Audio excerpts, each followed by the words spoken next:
Guys, ayun, magandang hapon sa inyo, no? So guys, alam ko naman na lahat sa inyo ay nabalitaan yung nangyari dun sa sa airport sa NAIA sa atin sa Pilipinas, no? Talagang sobrang nakakalungkot 'yon, guys.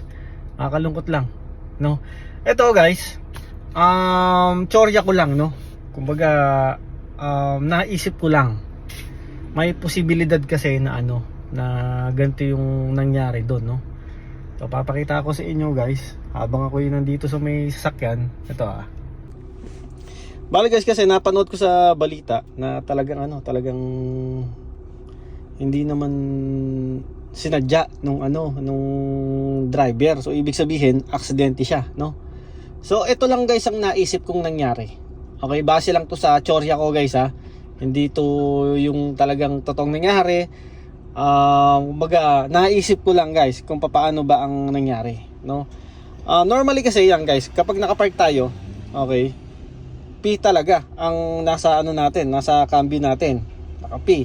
Tapos ako normally kasi talagang ginagawa ko, oras na nakapark ako, ito handbrake talaga, so, nakaangat yan, no? Yan. So guys, naisip ko lang na baka ang nangyari kasi dun sa driver ay instead na imbis na P ang nailagay niya dun sa cambio, nailagay niya ata dito sa neutral. Okay? Nandito yan. Malamang nasa N yan. Ngayon, pagkabig niyang pababa, okay, mapupunta siya dito sa D. No, akala niya kasi P. Kasi pag kinabig mo yung pababa, talagang mag-reverse yan or pupunta niya rito sa D. So sa makatuwid, guys, nangyari yon ay nasa N siya, neutral. Tapos pagkabig niyang pag ganun, nailagay sa D, at imbis na yung brake ang matapakan niya, ang natapakan niya, guys, is yung silinyador, no? Kaya yun ang sa tingin ko ang nangyari. Kaya talagang umandar yung niya, yung sasakyan niya, no? Kaya nga nakakalungkot lang na ganoon nangyari, no? Tapos may nabalitaan pa ako na yun nga, baguhan lang daw yung driver, ganoon. Kaya guys, sobrang napakahalaga yung talagang nakafocus ka dun sa pagmamaneho mo. Kahit na nakapark ka, basta dapat nakafocus ka talaga, no? So siguro talagang siguro sobrang malalim lang iniisip ng driver na nakabangga dun.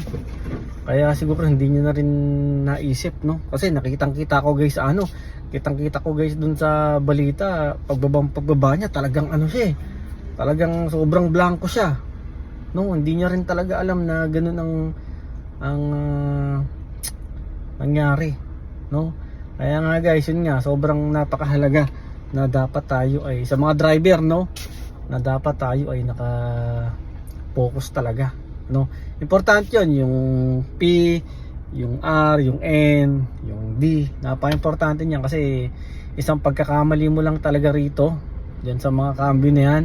Tapos isang pagkakamali mo lang dun sa pag-apak ng brake or ng silinyador, ay talagang talagang aksidente or may mangyayaring hindi inaasahan, no?